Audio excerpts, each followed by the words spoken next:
حادثوں میں بٹی زندگی، افسانے اور مختصر کہانیاں از محمد جمیل اختر۔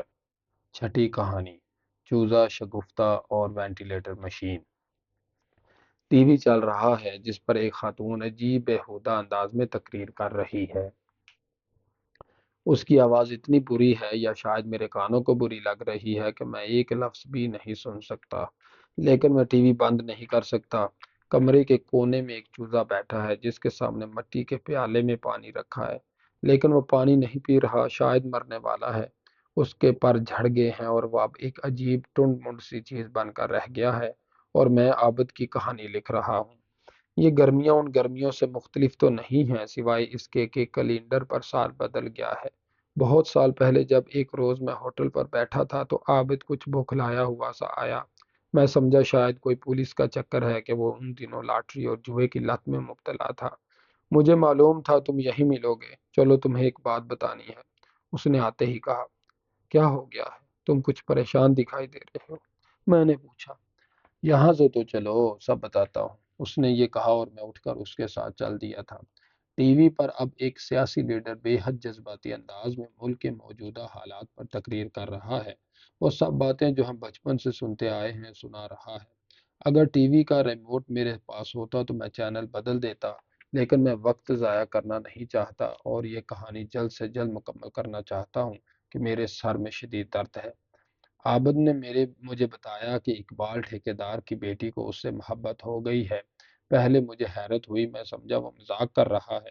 بھلا اس سے کسی لڑکی کو کیوں کر محبت ہو سکتی ہے؟ اتنا فربا جسم، رنگت سیاہ اور کام کاج وہ کرتا نہیں تھا۔ سارا دن جوئے کے اڈے پر پڑا رہتا، سارا محلہ اس پر لان تان کرتا، بچے عابد موٹو کہہ کر چھیڑتے تھے۔ بھلا اس سے کیسے کسی کو محبت ہو سکتی تھی؟ لیکن میں یہ باتیں کہہ کر اس کا دل نہیں توڑنا چاہتا تھا۔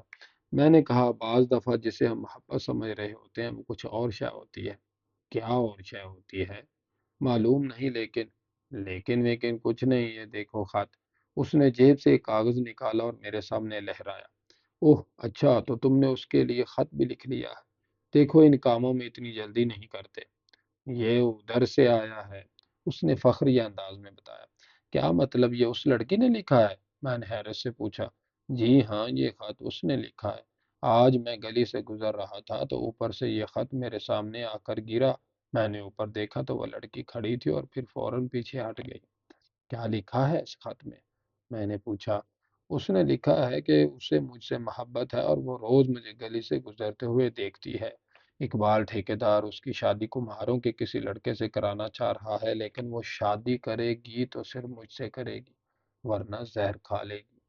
میں نے عابد کی بات سنی تو کہا، یہ ساری محبت تو اس لڑکی کی ہے، اس میں تمہاری محبت کہاں سے آ گئی؟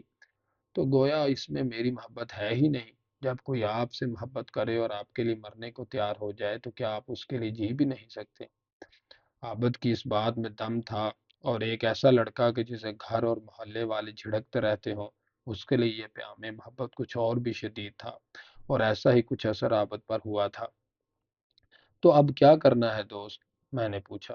بس اب اس سے ہر حال میں شادی کروں گا، اور تم جا کر میرے ابا سے کہو کہ وہ اقبال ٹھیکیدار سے میرے رشتے کی بات کرے۔ میں؟ ہاں تم، دوست اتنا تو کر سکتے ہو نا؟ ہاں، لیکن تمہارے ابا نے میری بےزتی کرنی ہے کہ تم کوئی کام تو کرتے نہیں، دوسرا سارا دن جوئے کے اڈے پر بیٹھے رہتے ہو۔ بھلا وہ رشتہ لے کر کیسے جا سکتے ہیں؟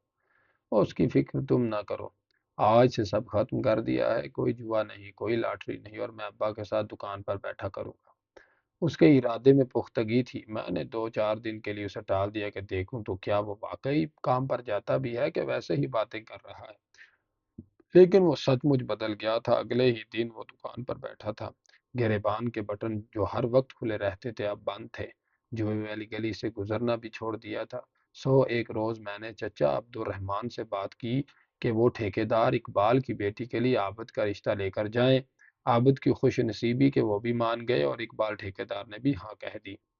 چوزا اب گہری نیند میں ڈوب گیا ہے۔ میں چاہتا ہوں کہ اسے ہاتھ لگا کر دیکھوں کہ وہ زندہ ہے یا نہیں۔ پیالہ اب اس کے سامنے ہے، مجھے لگ رہا ہے جیسے چوزا اس پیالے میں گر جائے گا۔ عابد کی کہانی ابھی بیچ میں ہے اور میرا سر درد سے پھٹا جا رہا ہے۔ مختصراً عابد کی شادی شگفتہ سے ہو گئی۔ اب یہ والا عابد پہلے 25 سال والے عابد سے یکسر مختلف تھا۔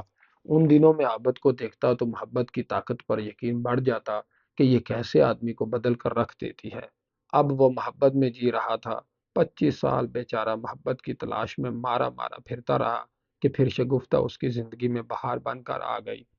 شگفتہ جو ایک آنکھ سے بینگی تھی، عابد کو کبھی یہ خامی نظر ہی نہ آئی۔ وہ خوبصورت نہیں تھی لیکن عابد کے لیے وہ دنیا کی حسین ترین لڑکی تھی، کیونکہ وہ اس سے محبت کرتی تھی۔ الغرض وہ خوشی خوشی زندگی گزار رہے تھے۔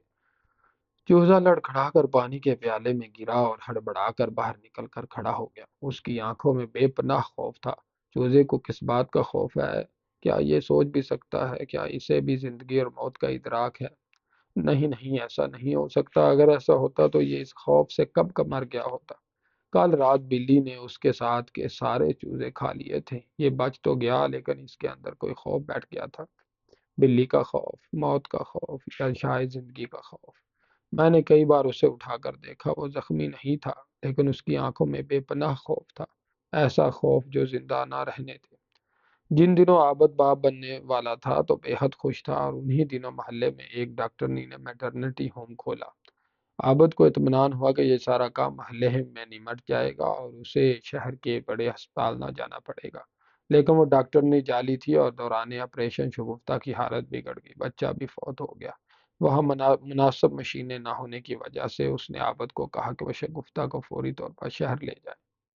وہ ایمبولینس میں اسے شہر کے سرکاری ہسپتال لے آیا، لیکن یہاں پہنچتے پہنچے شگفتہ کومے میں چلی گئی اور ڈاکٹروں نے اسے وینٹیلیٹر مشین پر منتقل کر دیا۔ عابد سرکاری ہسپتال کے برآمدے میں زندہ لاش کی مانند دیوار سے ٹیک لگائے بیٹھا رہتا تھا۔ 1 2 3 حتیٰ کہ 7 دن گزر گئے لیکن شگفتہ کو ہوش نہ آیا۔ سرکاری ہسپتال میں اتنے مریض ہوتے ہیں کہ وہ 7 دن ایک مریض کو کہاں سنبھال سکتے ہیں۔ علاج سب تک پہنچنا چاہیے، چاہے تھوڑا تھوڑا کر کے پہنچے۔ پورے ہسپتال میں ایک وینٹیلیٹر مشین تھی اور مریض تھے کہ گنو تو گن نہ سکو۔ یہ 8ویں دن کی شام کا قصہ ہے کہ نرس بھاگتی ہوئی برآمدے میں عابد کے پاس آئی اور کہا، اندر چلیے، آپ کی بیوی کی حالت بہت خراب ہے۔ عابد دوڑتا ہوا نرس کے ساتھ اس کمرے میں گیا جہاں شگفتہ موجود تھی۔ اس نے دیکھا کہ شگفتہ بہت تکلیف میں سانس لے رہی ہے، اس کی آخری سانسیں چل رہی ہیں۔ اسی نرس نے کہا۔ عابد نے شگفتہ کا ہاتھ پکڑ لیا، وہ کومے میں تھی۔ شگفتہ نے ہاتھ پہچان لیا تھا کہ عابد کے ہاتھ پر تھوڑا سا دباؤ بڑھ گیا تھا، یا شاید اسے ایسا صرف محسوس ہوا تھا، اور پھر یکدم سب کچھ ڈھیلا ہو گیا، جیسے ویرانے میں اندھیرا چھا جائے اور آدمی سے سوچنے سمجھنے کی ساری صلاحیتیں سلب کر لی جائیں۔ وہیں کھڑے کھڑے عابد بھی تو فقط جسم رہ گیا تھا۔ ایمبولینس کا انتظام کیجیے، لاش منتقل کرنی ہے، جلدی کیجیے، ایک اور مریض بھی آ گیا ہے، نرس نے عابد سے کہا۔ عابد کو کچھ نظر نہیں آ رہا تھا، حتیٰ کہ اسے وینٹیلیٹر مشین کی بند سکرین بھی نظر نہ آئی۔ چوزا پیالے کے پاس اوندا پڑا ہوا تھا۔